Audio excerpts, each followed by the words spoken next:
नमस्कार दोस्तों, जय हिंद, वंदे मातरम। दोस्तों मैं गुलाब सिंह। दोस्तों इस वीडियो में हम बात करने वाले हैं बिजली विभाग के कुछ महत्वपूर्ण पॉइंट के बारे में। जैसा कि दोस्तों यहाँ पर आप लोग जानते हैं कि बिजली विभाग का एग्जाम जो है समाप्त हो चुका है, चाहे कोई सा भी पोस्ट क्यों ना हो। सबकी आंसर की भी जारी कर दी गई है, लेकिन केवल एग्जाम समाप्त होने से और आंसर की जारी होने से आपके सभी के सभी डाउट जो है दूर नहीं होते। बहुत सारे अभ्यर्थियों को अभी भी डाउट है। जैसे यहाँ पर बहुत सारे लोग ऐसा भी कमेंट कर रहे हैं कि क्या भैया बिहार में जो बिजली विभाग का नोटिफिकेशन निकाला गया है उसमें वेटिंग लिस्ट भी आएगा या नहीं। जो वेटिंग रिजल्ट होता है, जो आपका मतलब कि जैसे मान लीजिए कोई ज्वाइन नहीं करता है तो उसके बाद उन अभ्यर्थियों का ज्वाइन कर ले जाता है जिनका सिलेक्शन नहीं हुआ है। तो अभी उसके बारे में आप लोग को बताएंगे आखिर वेटिंग लिस्ट इसमें जारी होगा या नहीं होगा। और उसके अलावा यहाँ पर दूसरे पॉइंट के बारे में चर्चा करेंगे, आखिर आप लोगों ने आवेदन करते वक्त कौन कौन सी गलतियां की होंगी।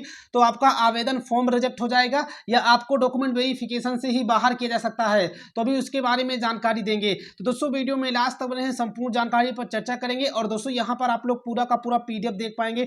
मैं आप लोगों के लिए पिछला पीडीएफ लेकर के आया हूं जिसमें रिजेक्टेड लोगों के नाम है और इसमें यह भी बताया गया है कि आखिर किन किन लोगों का फॉर्म रिजेक्ट हुआ है और किन वजह से रिजेक्ट हुआ है, उसमें वजह भी अच्छे तरीके से बताई गई है। तो दोस्तों वीडियो में लास्ट तक बने हैं, संपूर्ण जानकारी पर चर्चा करेंगे।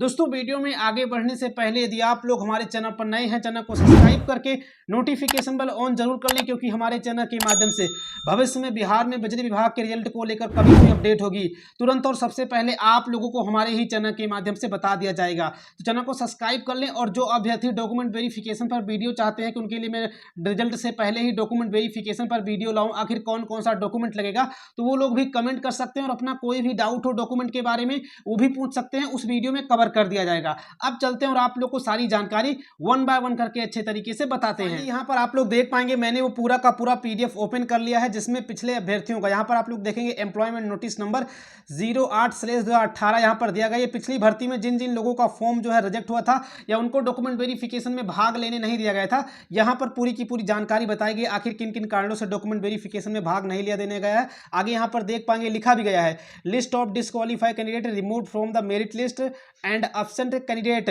Whose candidate has been cancelled. तो आप लोग पूरी जानकारी देख पाएंगे। सबसे पहले दोस्तों आप लोगों को बताते हैं आखिर इसमें जो है आपका वेटिंग लिस्ट जारी किया जाएगा या नहीं जारी किया जाएगा।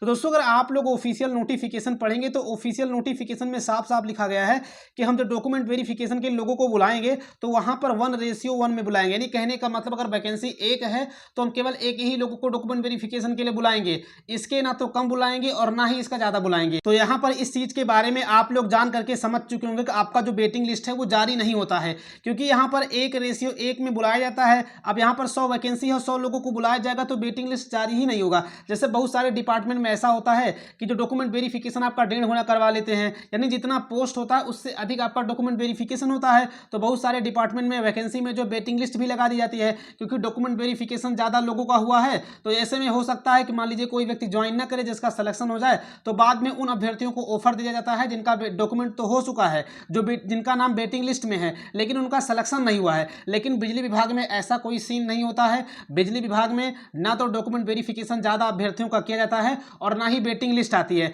अब दोस्तों यही मेन कारण है कि बिजली विभाग में जब वेटिंग लिस्ट वगैरह नहीं आती है तो दोस्तों यहाँ पर जितने भी लोग ज्वाइन करें, जैसे मान लीजिए 4016 पोस्ट है तो अब इसमें सभी लोग ज्वाइन नहीं करेंगे, 200-300 लोग तो बिना ज्वाइन किए ही छोड़ देंगे। और वेटिंग लिस्ट ना होने की वजह से वो सारी की सारी सीट खाली चली जाएगी और फिर आने वाले कुछ समय में जैसे ये पुरानी भर्ती कंप्लीट हो जाएगी आपका नया नोटिफिकेशन निकाल दिया जाएगा।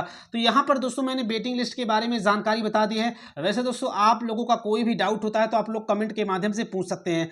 अब चलते हैं और आप लोग को बताते हैं आखिर आपका आवेदन फॉर्म वगैरह या आपको डीबी में किन कारणवश बाहर किया जाता है। तो फाइनली यहाँ पर मैंने दोस्तों आप लोगों को ये पीडीएफ दिखाया था, इसमें साफ साफ मैं आपको यही बता रहा हूँ कि ये पिछला दोस्तों पीडीएफ जारी हुआ है जिसमें लोगों को बाहर कर दिया गया था। जैसे यहाँ पर आप लोग देख पाएंगे इनका नाम पंकज कुमार जायसवाल है, इनका स्टेटस जो है डिस्क्वालीफाई दिखाया जा रहा है। आगे यहाँ पर देख पाएंगे ये लिख रहे हैं कि he has not a certificate of ITI in electrician trade. यानी कहने का मतलब इनके पास जो है ITI या तो है ही नहीं, और अगर है तो इलेक्ट्रीशियन ट्रेड वाला ITI नहीं है। और इन्होंने आवेदन करते वक्त जो अप्रेंटिसशिप सर्टिफिकेट सबमिट किया था, इसलिए इनका फॉर्म जो है वो रिजेक्ट या इनको मतलब डीबी से बाहर किया जाता है। आगे यहाँ पर दोस्तों ये पूरी की पूरी जानकारी जितना भी आप लोग यहाँ पर देख रहे हैं सारा का सारा उसी चीज के बारे में दिया गया है। अब जैसे यहाँ पर आप नीचे देख पाएंगे, अगर आप लोगों ने भी कोई दूसरा सर्टिफिकेट अपलोड किया होगा, चाहे आपने कुछ भी क्यों ना अपलोड किया हो, आपके पास ITI वाला ही होना चाहिए। अब जैसे बहुत सारे यहाँ पर लोग ITI तो कर लेते हैं लेकिन उनके पास इलेक्ट्रीशियन ट्रेड का नहीं होता है, तो ऐसे में भी आपको बाहर किया जाएगा। आप ये मत सोचना कि जो है हमारे पास इलेक्ट्रीशियन नहीं है लेकिन ITI है तो हम डॉक्यूमेंट वेरिफिकेशन किसी कारणवश दे लेंगे तो आपका नहीं होने वाला है। आगे यहाँ पर दोस्तों दूसरा केस देख पाएंगे, जैसे इनका नाम विकास कुमार प्रसाद है, इनका जो स्टेटस है वो डिस्क्वालीफाई दिखा रहा है। यहाँ पर लिखा जा रहा है he has not certificate of ITI in electrician. आगे ये भी लिखा रहा है कि he is BTech degree holder, यानी कहने का पास इनके पास बीटेक की डिग्री है। अब यहाँ पर आप लोग देख पाएंगे दोस्तों बीटेक की डिग्री कितना बड़ी होती है, ITI कितनी छोटी डिग्री होती है अगर कंपेयर किया जाए दोनों को आपस में। तो लेकिन फिर भी इनको जो है डिस्क्वालीफाई यहाँ पर आ रहा है, तो आप लोग यहाँ पर देख पाएंगे तो डिस्क्वालीफाई स्टेटस आ रहा है। तो आप लोग बिल्कुल भी ये भ्रम में ना रहिए कि आपका सिलेक्शन हो ही जाएगा अगर आप लोगों का ITI ट्रेड या इलेक्ट्रीशियन ट्रेड में आपका नहीं है। तो दोस्तों फाइनली यहाँ पर आप लोग देख पाएंगे। अब चलते हैं आपको दूसरे केस के बारे में जानकारी देते हैं। बहुत सारे अभ्यर्थी जो है यहाँ पर एब्सेंट रहे थे, यहाँ पर आप लोग देख पाएंगे दोस्तों, जैसे इनका नाम जो है अजय कुमार है, तो इनका जो स्टेटस दिखा रहा है वो एब्सेंट दिखा रहा है। तो अगर आप लोग एब्सेंट भी थे तो भी आपका नहीं होने वाला है। अगला पॉइंट यहाँ पर आप लोग नीचे आएंगे तो दोस्तों देख पाएंगे यहाँ पर प्रदीप कुमार का रिमूव्ड दिखा रहा है। इनमें बता रहा है कि removed he was short listed under freedom fighter quota, यानी कहने का दोस्तों मतलब ये होता है कि इन्होंने आवेदन करते वक्त फ्रीडम फाइटर चुन लिया था। अब इन्होंने सोचा था कि बाद में डॉक्यूमेंट किसी तरीके से बनवा करके एडजस्ट करके दिखा देंगे, लेकिन इनके पास अवेलेबल ना हुआ होगा, इसलिए इनको डिस्क्वालीफाई रिमूव कर दिया गया।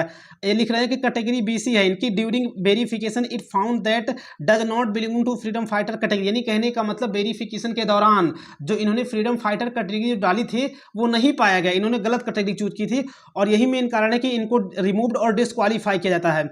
अगला पॉइंट यहाँ पर देख पाएंगे in terms of advertisement as per clause number 0 मतलब 12A at this stage of recruitment he is considered as your category. और उसके अलावा यहाँ पर देख पाएंगे his score is 40.94 and cut off score of your general 58.90। Accordingly he will removed from the merit list, यानी कहने का साफ साफ मतलब ये कि इन्होंने आवेदन करते वक्त कोई दूसरी कैटेगरी डाल दी थी और ये हैं दूसरी कैटेगरी के। तो दोस्तों अगर आप लोगों ने ऐसी कोई गलतियां की है तो आपका भी फॉर्म जो है कहीं ना कहीं आपको डिस्क्वालीफाई कर दिया जाएगा या आप लोगों को रिमूव कर दिया जाएगा। बाकी दोस्तों इस लिस्ट में जो है इन्हीं 3 केस के बारे में बताया गया है। अगर आप लोग दोस्तों ये PDF चाहते हैं तो ये PDF आपको हमारे टेलीग्राम चैनल मिल जाएगा, वहां से जाकर के आप लोग अच्छे तरीके से पूरा का पूरा डाउनलोड कर सके और पढ़ सकते हैं कि आखिर किन किन कारणों की वजह से फॉर्म जो है रिजेक्ट होते हैं लोगों के या लोगों को डिस्क्वालीफाई किया जाता है। तो फाइनली दोस्तों यहाँ पर मैंने आप लोग को सारी की सारी जानकारी बता दी है।